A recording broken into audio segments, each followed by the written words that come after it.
QAM. Yeah. Because the signal is more robust. Yeah. You go to 64 QAM, yeah, your signal will be a lot more robust, NER will improve, you'll get better distance coverage, etc. But it depends on the data rate you want to push. Yeah, if you want to push a lot of data, you have to increase the QAM.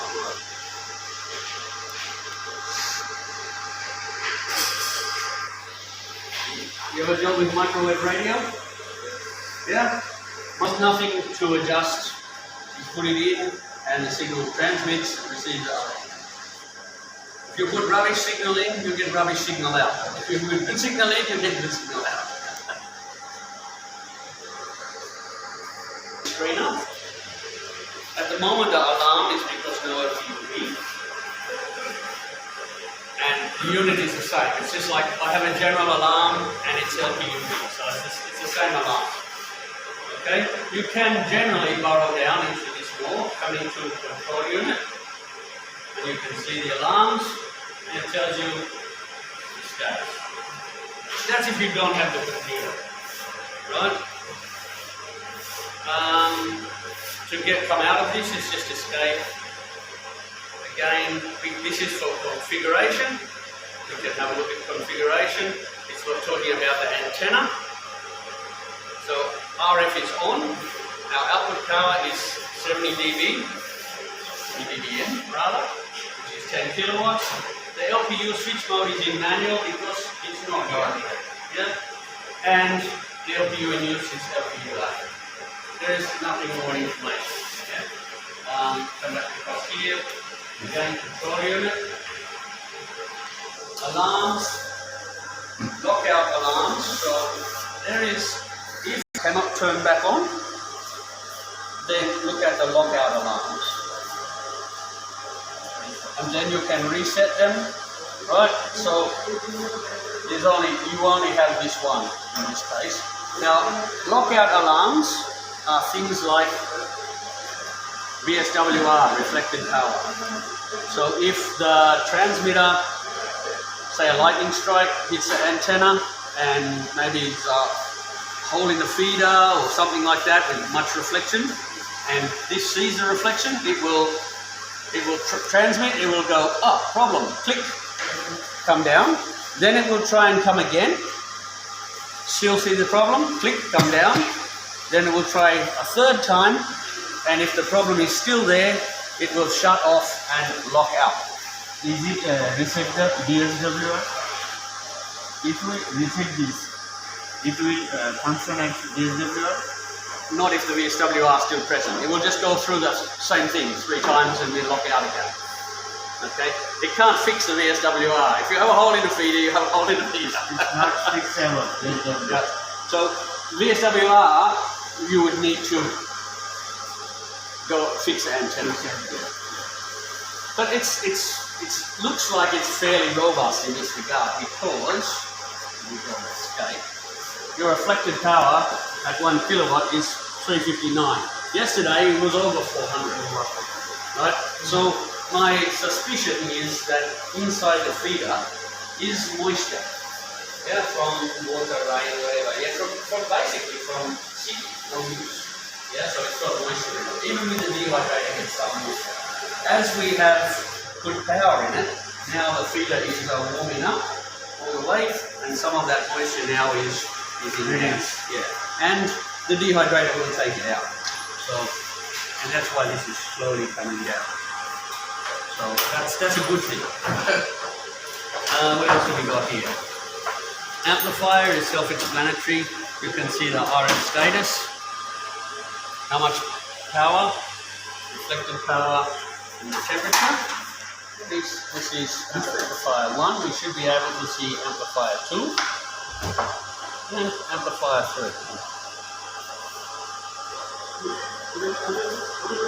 So reflected power is 107 on this guy, it's a bit high, 62, 60. In the dummy load,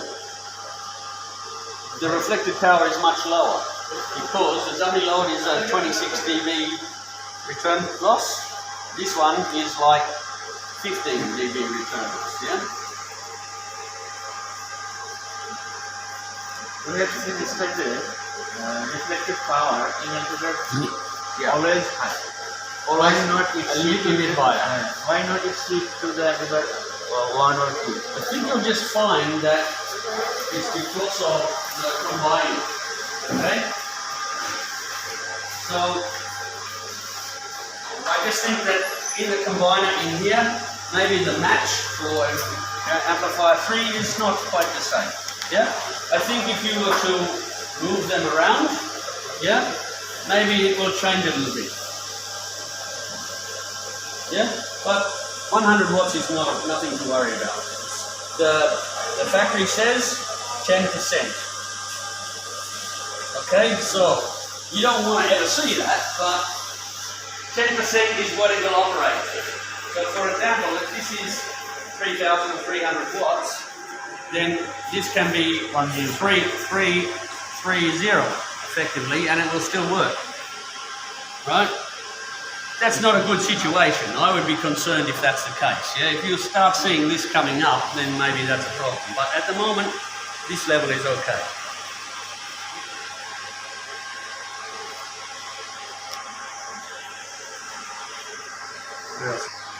This is the power supplies, and there should be. Showing the power supplies. These are the power supplies. 1, 2, 3. Okay, 1, 2, 3. So 50 volts out, 50 volts out, 50.1 volts out. Amount of current coming from them, and their temperatures, and the fan speed. We come down. This is for this one. For the 1, 2, 3. 1, 2, 3. Yeah. The beauty of the power supplies is you can Hot swappable. well, I don't know they're hot swappable, but certainly they are interchangeable. Yeah? Personally, I don't like to hot swap. But, because you can burn the connector. Yeah, because normally the connector is just an edge connector and it's like, you know, But certainly when you pull it out, spark.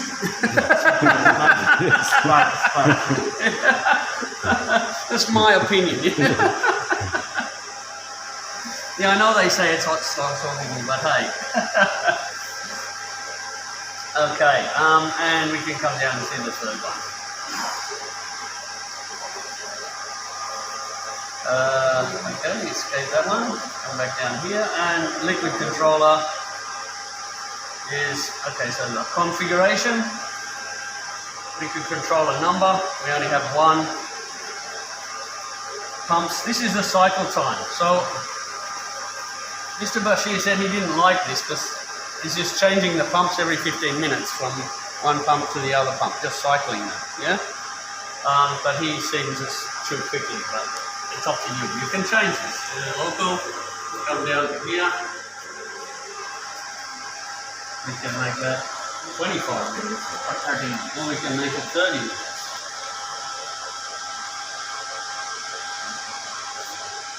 Yes, It's really better. clean the heat exchanger every 24 hours. So basically it does some sort of quickly speed up to check the heat exchanger is not any blockages or something like this. Yeah, so every 24 hours it does this. Yeah. Pump mode is toggle mode, so it goes from one to the other. You can, I think. So you can have both pumps on, force pump 1, force pump 2, or toggle mode. So you would use this if you have a pump problem. You force the pump that's not the problem on, and then you should be able to at the rear isolate the pump. Turning off here, turning off here, removing the pump, replacing the pump. Yeah? And then you can open it back up.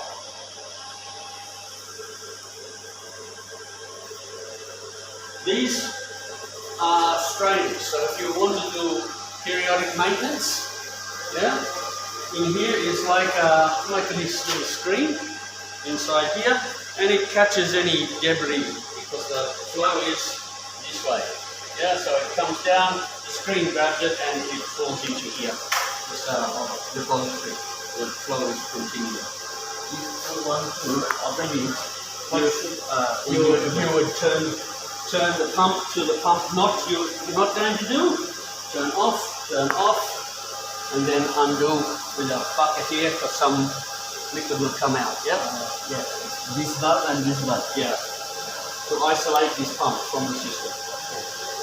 And another is this one. Same. Yeah. Why we are using the expansion tank? It just keeps a constant pressure. So basically, it's X amount of pressure in the system. It just keeps the pressure constant in the fluid system. Yeah. So if the pressure starts to drop, this will push to keep the pressure high. Yeah. So very important. Don't go above 4 bar. No. If you go above 4 bar, that expansion tank, it'll break. Okay? It's maximum 2.5. Sorry? 2.5. About 2.5. Yeah. It's dropped a little again now, but this will automatically fill when it gets to down here somewhere. This little pump in here will and just pump the system back up.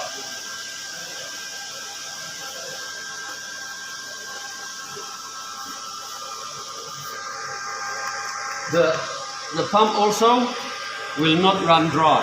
So when this level gets to a certain point, stops this pump working. Okay? So that's why on the front you need to just keep an eye on the level. If it gets too low, just stop the tank.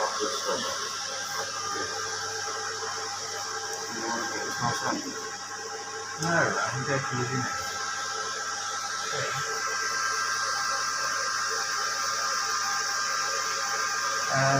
What type of problem arises in this like this machine,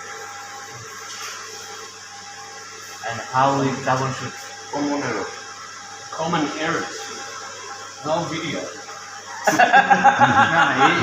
It's solutionable. After few times, we can Look, this is a fairly new transmitter, and I've not seen any problems with it yet. Okay? The power amplifiers seem to be fairly stable and good, not only in the liquid cooled, but also in the air cooled. They seem to be robust. Yeah, I've not seen a problem like this before. So. in our data station, Yeah. there is a transmitter of SYES company. SYES. SYES. SYES Okay. company. Yep.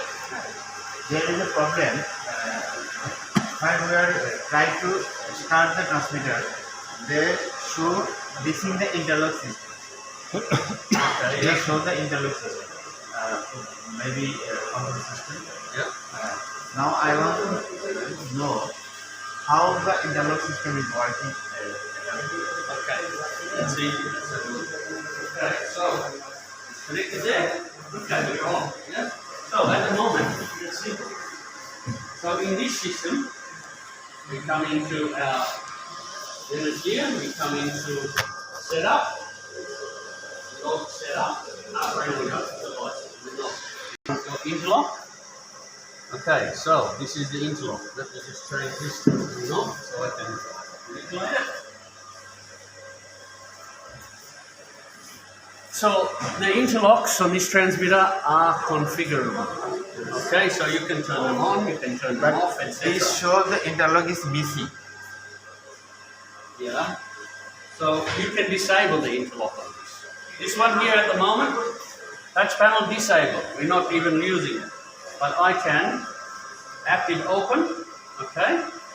So the transmitter is working because the interlock is made. It's connected. And this is good. Okay? If I was to make it closed, transmitter is disabled. Okay? And gives me an alarm. Yeah? Touch panel says alarm. Warning, warning, warning. The touch panel open. Yeah? I can disable it.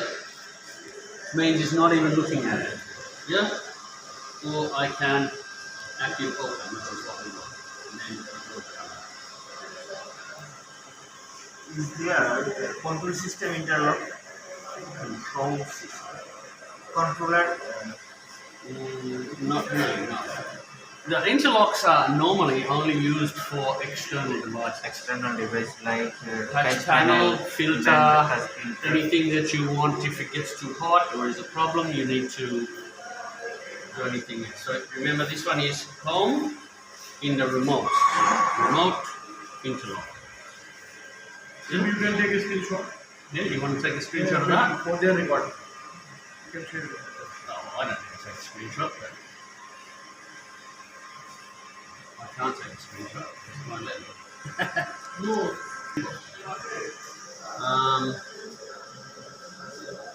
So at the moment, this one here is you've got another set of cables already. So I'll go back a step. These interlocks come out of this plug. Okay, they all just come up to the top. So you have this one, which is the patch panel. It's connected. We have one for this one is connected, and there is one here called free, which is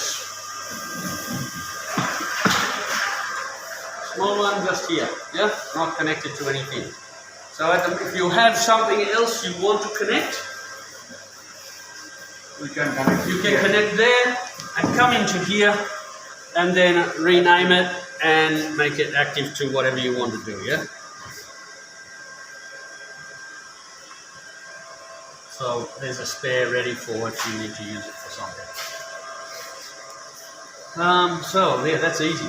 Interlocks is easy. So alarms. Let's go to alarms because I think alarms are important. Yeah. So to do the alarms, you go to setup and log setup. This gives you the alarm list. Yeah. There's your alarm list.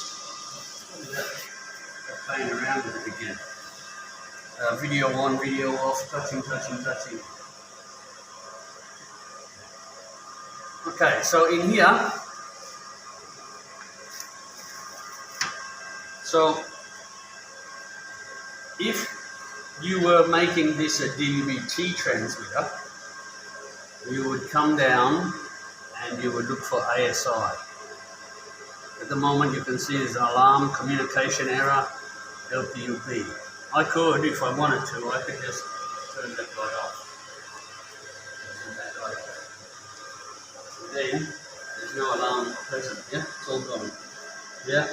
But we're going to put it back in there, so we'll leave it active. Yeah? If I was turning this into DVB-T transmitter, I would come down till I find it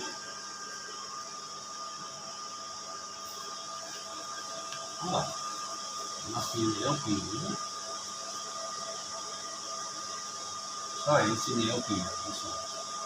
So this is for the controller, this is a general transmitter. So reflected power alarms, temperature, interlocks.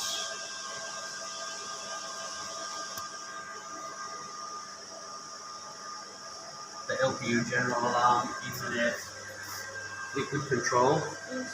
Okay. Give your alarms and warnings if there's something problem there, etc. If I'm in the LPU, however, and I come to the same place, log setup. Now, this is the one I turned on. I turned on analog video lock. Because I want it to be, I want to tell us we have no video. We have these actions if the alarm becomes active. So it can RF mute, gives you a web log, which is log, which is the event log effectively. Yeah. You can email you if you want. You can send SNMP trap and then some sort of a generic output. Okay.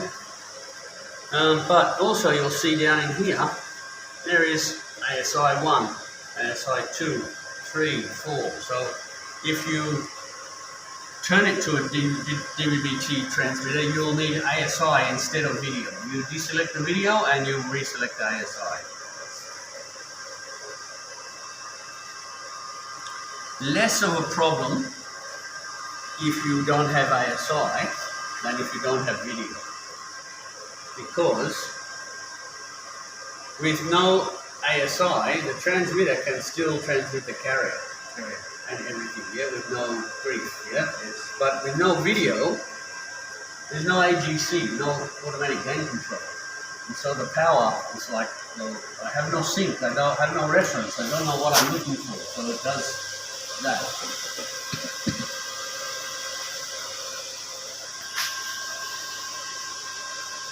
That's with this transmitter. Okay? With the ASI, the AGC, because it's average power in digital. So when I transmit my power, I'm setting 5 kilowatt average power. And I have many carriers in there. Yeah, so the wave shape is like that. Yeah? I'm showing you this in here.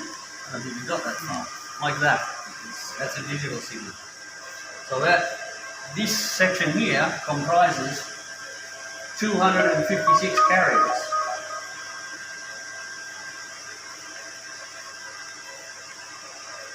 Each one of these is a carrier.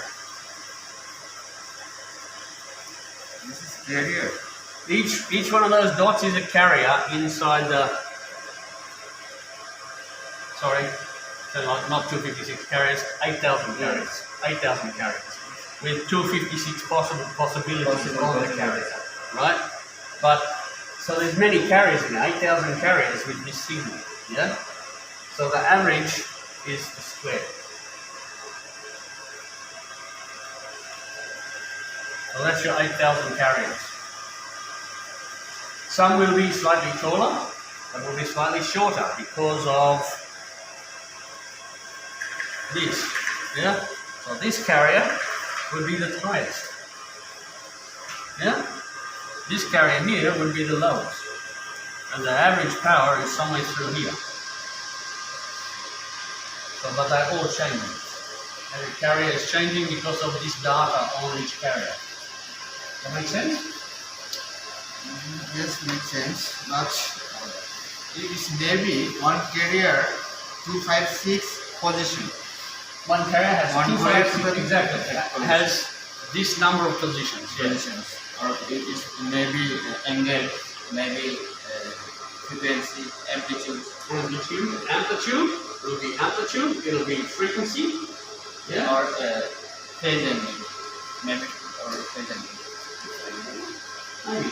Yeah. When you come in a COM system, they change the phase angle. Yeah. Yeah. In this, I'm pretty certain all they do is they just change. So because like that, yeah, you don't need to the input signal is not absolutely critical. Yeah. The other thing is that the modulator, unfortunately, there is no transport stream generation for analog in the exciter LPU. Right? In the can't do it without turning it off. We don't have to be aware, right? Let's take that down. We can shut this down, yeah? So if we go to off, for example, let's go to home. Let's go to this one. We want to go to off. Shut the transmitter off. Off, okay? Remember I said we need to go to here, turn it off. We come to here, we go to modulator. Yeah, modulator. No, we don't. We go to config set. And we come down here, we go, okay, we're going to go to DVB-T2. And we go set. Okay? This will change, DVB-T2. Okay? It says no ASI. So normally, it cannot transmit. No ASI, it will not transmit. But how you check the DVB-T2 without ASI? Okay, simple. You come into the DVB-T2 modulator. In the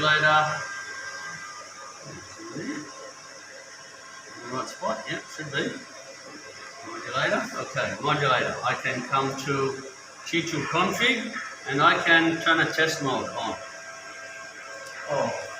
So I turned on pseudo random bit stream. You don't want CW because you cannot measure MER properly with CW because the CW, it is carrier wave. carrier wave, yeah, there's no modulation, yeah? So, pseudo random midstream gives you signal. Since we're here already, we come to here, let's just turn it on, go back to home there for shits and giggles. This should come only up to 1 kilowatt. 1 kilowatt should be. In DVT2 mode, yeah?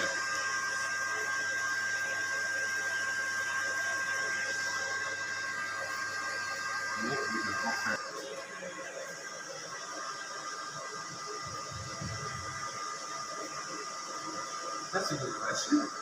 According to me, it's saying less because it's measuring an average rather than peak.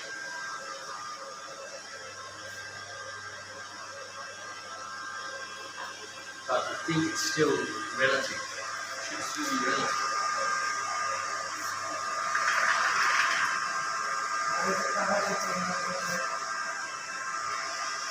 It's a lot more than that. Yeah, I agree. Relative to Carl analog. Yeah. Well, no. So I did a measurement of it, and measurement is similar. So when I measure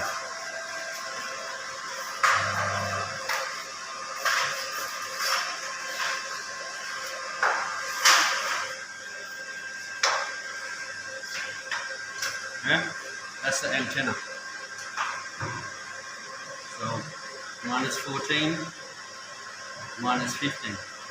Okay, please explain me what is this curve is showing me. This is showing you the return loss Return loss. of the antenna. So basically, with a network analyzer, you're sweeping from 222 meg to 231 meg, sweeping, yeah? And the signal that the analyzer is seeing after you push 0 dBm out, the signal coming back is 14.32 dB from the reference, 0. Is it positive? No. What you can do is put a swept signal to it for reflected power. But it is very changeable. Well, this is a 4 dB, yeah? This is not what you want to see. You should be more like this color. That's the dummy load. So the dummy load is at the same frequency, 26 dB. So much less signal being reflected to the instrument.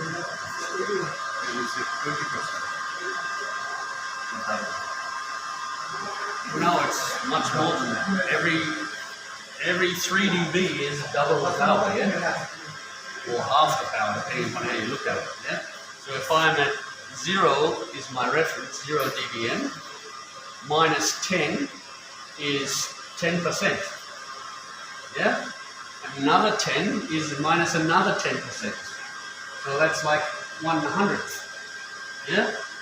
And another 10, which is, this is nearly 30, is nearly 1,000th of the level. Where on the other one, I'm seeing only 14.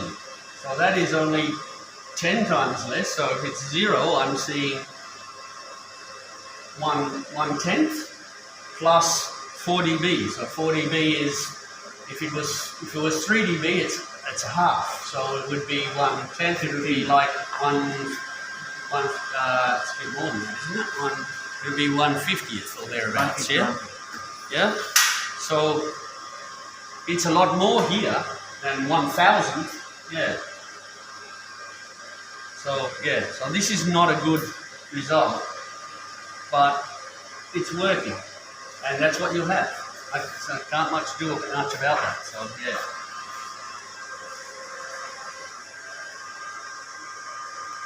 This might also be that this is not, the transmitter has not been calibrated for 2 kilowatts digital. Yeah. So when you do the 4 kilowatts. calibration, okay, the calibrations have been done across these levels, yeah, but should have been done. But yesterday when we were doing some checking, I think it doesn't register properly until you're up around the 4 kilowatts, 3 or 4 kilowatts. So I think in this area they have not done the reflected power calibration. They've only done it once you're getting up this way. Yeah? And we are sitting at, general now we're sitting at 63. So I have a funny feeling that they've started calibrating fully at, probably 64. Yeah, 64, 65, and One after the other. more power, more important. Yeah? So that's my thoughts. But anyway, that's how you change the DVB2. It's quite simple to do. Yeah. One thing I must say that if you want to get very technical with this transmitter, it can be a bit frustrating because the menu's sometimes not where you think it should be. Yeah. But if you're just generally operation, it's quite simple to do. So, okay, we're going to go off again here. Off. We're going to take this guy back to, this can be off, doesn't matter. It normally resets anyway, right? So we're off there, we're going to come through here, config sets. We're going to change this back to analog. Set.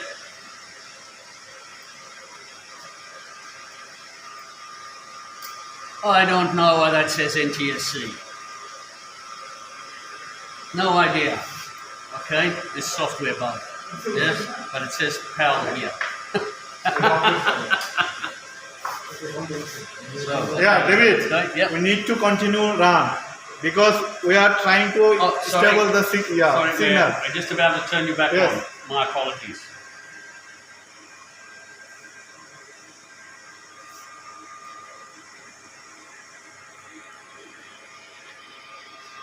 Easy to do this. The cooling system is very easy. Yeah? Right. Okay? They have had some problems in the past where the pump overpressures. So when you're filling the system, be careful to watch that this does not go up here. Yeah? Just watch it as you do it. Yeah? Because if it goes above 4, that thing there is whoosh, and that's the end of your transmitter. Yeah, so you get a new one. Not on this one. Good.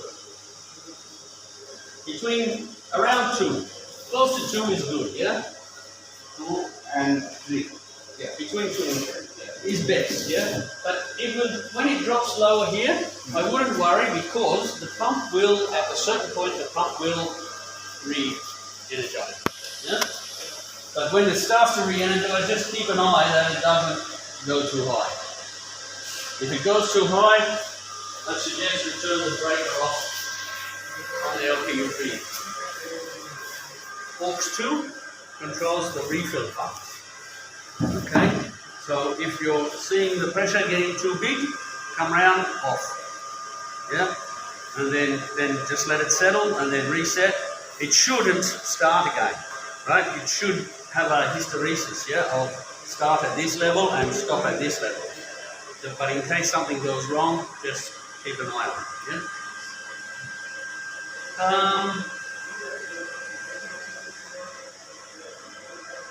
Again, it gives you pretty decent information there. Emergency stop will stop the whole transmitter or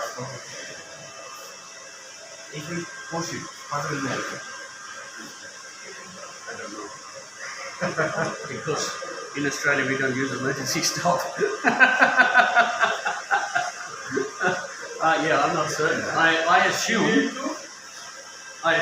it will just shut the PAs. Yeah. I assume. But I would say we could try it, but we'll get slapped. No. You can try it. You sure? I will manage it. You manage him. That's right. No, this is No. Push. yes, push and No, push and no, move, push and move. it shouldn't be. Normally, Yes, it's off, and that is on. nothing happens. Nothing happens. It's not connected. I'm calling about this. Not connected. This is the arrow signal. This is the arrow signal. No. This may be push and move. No, don't need to. You watch. You look. Carefully. This way. You watch this. Locks in. Release. 그렇죠. 안럭 Twist is only to release. 소비가 되는 거예요. 만약에 구라일에 안럭을 소비하죠. I'm saying it's not connected. Why is it not connected? I don't know, but it's not connected. I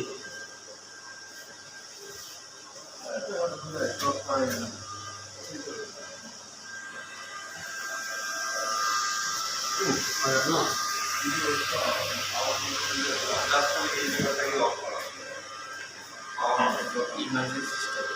You would think it would be connected, but it's not. Yes, there's no connectivity. I think it would probably just connect into the interlock system. Interlock system, but they are right there emergency system. Yeah. But I think it's all you're doing normally is mute the transmitter. Maybe. Normally. আমাদের এখন যে এয়ারসাইন নাই আমাদের DB একটু বুঝে পাবো না আমরা এটা কি আর নেটে করবে আমরা একটু বুঝে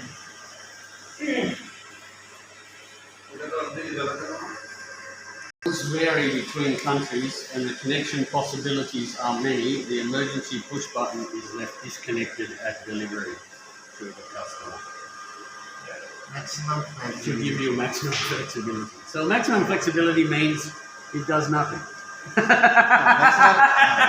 I think maximum flexibility means The drawing below shows you a suggested connection for the emergency push button to allow to disconnect the AC main. yes. Okay? So, If there occur many types of problems, yes. Well, that yes. we need But, to push the emergency button. yes, but at this point it's not connected to you.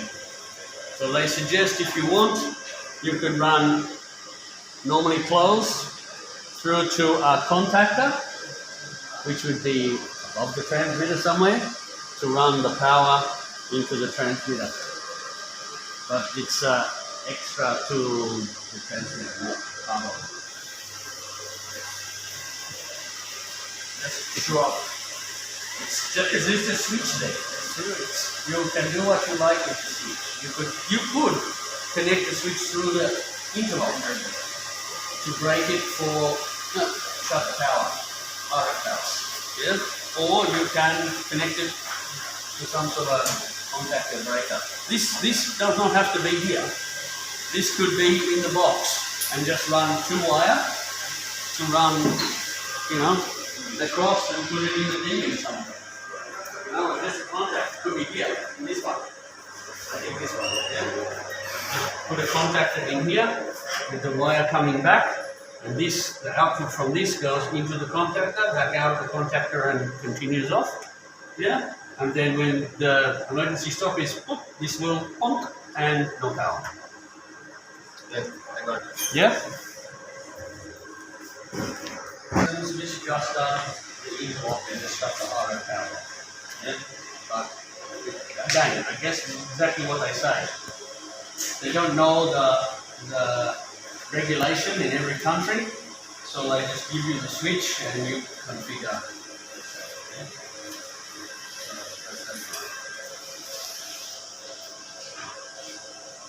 Next. That's a good question.